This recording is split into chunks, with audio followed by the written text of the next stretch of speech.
राम राम राम राम राम राम राम राम राम नारायण नारायण। ओम श्री परमात्मने नमः। अथ तृतीयोऽध्याय। अवतरणिका। श्रीमद् भगवद गीता का उपदेश मानव मात्र के अनुभव पर आधारित है। इसका दिव्य उपदेश दूसरे अध्याय के 11वें श्लोक से आरंभ होकर सबसे पहले भगवान ये स्पष्ट करते हैं कि शरीर और शरीरी एक दूसरे से सर्वथा भिन्न है। शरीर अनित्य, असत, एकदेशी और नाशवान है तथा शरीरी नित्य, सत, सर्वव्यापी और अविनाशी है। अतः नाशवान वस्तु का विनाश देखकर दुखी नहीं होना और अविनाशी वस्तु की अविनाशिता देखकर उसे बनाए रखने की इच्छा न करना विवेक कहा जाता है। कर्मयोग, ज्ञान योग और भक्ति योग तीनों ही योगों में विवेक की बड़ी आवश्यकता है। मैं शरीर से सर्वथा भिन्न हूँ, ऐसा विवेक होने पर ही मुक्ति की अभिलाषा जागृत होती है। मुक्ति की बात तो दूर रही, स्वर्गादि की प्राप्ति की कामना भी अपने को शरीर से अलग मानने पर ही उत्पन्न होती है। इसलिए भगवान ने अपने उपदेश का आरंभ करते ही सबसे पहले विवेक का ही वर्णन किया है। गीता का उपर्युक्त विवेक प्रकरण दूसरे अध्याय के 11वें श्लोक से प्रारंभ होकर 30वें श्लोक पर समाप्त होता है। विवेक के इस प्रकरण में भगवान ने आत्मा, अनात्मा, प्रकृति, पुरुष, ब्रह्म, अविद्या, ईश्वर, जीव, जगत, माया आदि किसी भी दार्शनिक शब्द का प्रयोग नहीं किया है। प्रत्युत सभी मनुष्य सरलता से समझ सकें ऐसे ढंग से भगवान ने उसका विवेचन किया है। इसका तात्पर्य यह है कि मनुष्य मात्र परमात्म प्राप्ति के अधिकारी हैं, क्योंकि मनुष्य शरीर परमात्मा की प्राप्ति के लिए ही मिला है। अतः उपर्युक्त विवेक को महत्व देकर मात्र मनुष्य परमात्मा की प्राप्ति कर सकते हैं। इस प्रकरण में भगवान ने बुद्धि शब्द का प्रयोग भी नहीं किया। वास्तव में नित्य और अनित्य, सत और असत, अविनाशी और विनाशी, शरीरी और शरीर को अलग अलग समझने के लिए विवेक की आवश्यकता है, बुद्धि की नहीं। विवेक बुद्धि से परे है। जैसे प्रकृति और पुरुष अनादि हैं, ऐसे ही उनकी भिन्नता को प्रकट करने वाला विवेक भी अनादि है। यही विवेक बुद्धि में प्रकट होता है। यह भगवत प्रदत्त विवेक मात्र प्राणियों को नित्य प्राप्त है। पशु पक्षी भी खाद्य अखाद्य पदार्थों की भिन्नता को जानते हैं। लता वृक्ष में भी सर्दी गर्मी, अनुकूलता प्रतिकूलता की भिन्नता का ज्ञान रहता है। बुद्धि प्रधान होने के कारण मनुष्य को यह विवेक विशेष रूप से प्राप्त है। पशु पक्षी आदि में तो जीवन निर्वाह मात्र के लिए जड़ पदार्थों का विवेक रहता है, पर मनुष्य अपने विवेक से सदा के लिए जन्म मरण रूप बंधन से मुक्त होकर शाश्वत शांति प्राप्त कर सकता है। यही मनुष्य के विवेक की विशेषता है।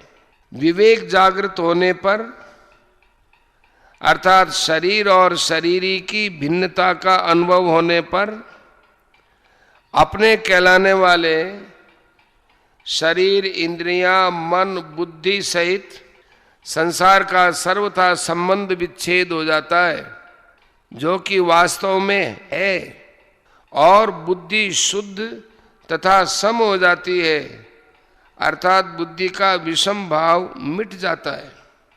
कर्मयोग में बुद्धि के एक निश्चय की प्रधानता है, व्यवसायत्मिका बुद्धि रेके।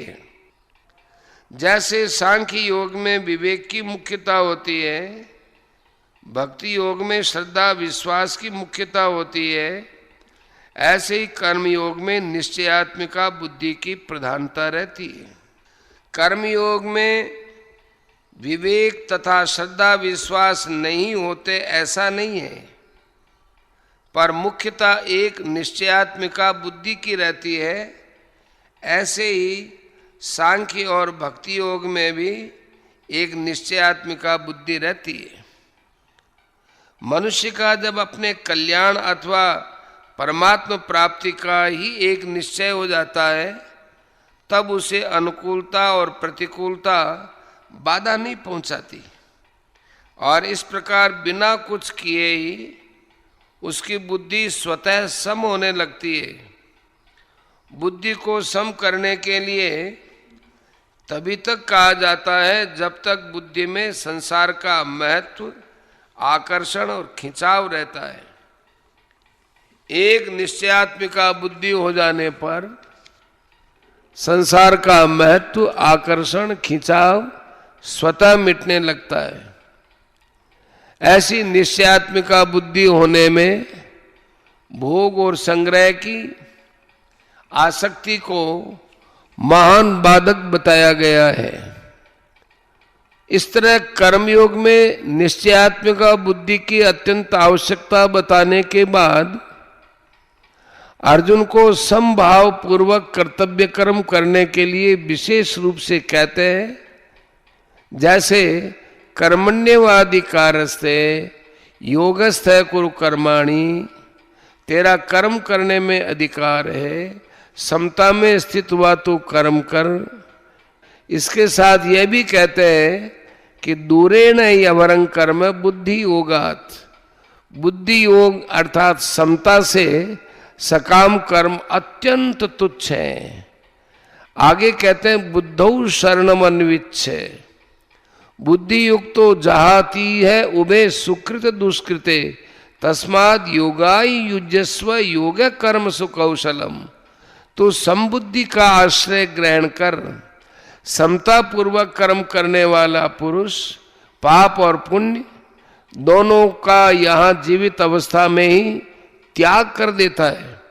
इसलिए तू समता की प्राप्ति के लिए ही प्रयत्न कर, क्योंकि समता ही कर्मों में चतुरता है। अर्जुन के मन में युद्ध न करने का आग्रह पहले से ही था। पहले अध्याय के 31वें श्लोक में अर्जुन स्वयं कहते हैं, युद्ध में अपने कुल को मारकर मैं अपना हित नहीं देखता, न च श्रेयोनु पश्यामि हत्वा स्वजन माहवे। फिर 45वें श्लोक में वो कहते हैं, अहो शोक है कि हम लोग बुद्धिमान होकर के भी युद्ध रूप महान पाप करने को तैयार हो गए। अहो बत महत पापम कर्तुम व्यवसिता वयम। आगे दूसरे अध्याय के 5वें श्लोक में अर्जुन कहते हैं, मैं भिक्षा का अन्न खाना श्रेष्ठ समझता हूं, पर युद्ध करना नहीं। श्रेयो भोक्तुम भैक्ष्यम अपि है लोके। और 9वें श्लोक में तो भगवान की आज्ञा उत्तिष्ठ परंतप के विरुद्ध अपना निर्णय सुना देते हैं कि मैं युद्ध तो नहीं करूंगा, न योत्स्य। यह नियम है कि अपना आग्रह रखने से श्रोता वक्ता की बातों का आशय अच्छी तरह से नहीं समझ सकता। यही कारण है कि अपना युद्ध न करने का आग्रह रखने से अर्जुन भी उपर्युक्त प्रकरण में भगवान के वचनों का आशय अच्छी तरह से नहीं समझ सके। अतः अर्जुन को भगवान के वचन मिले वे से जान पड़ते हैं। इसलिए भगवान का अभिप्राय क्या है, वे मेरे कल्याण के लिए कौन सा साधन समझते हैं, इसका खुलासा कराने के लिए अर्जुन आगे के 2 श्लोकों में भगवान से प्रश्न करते हैं।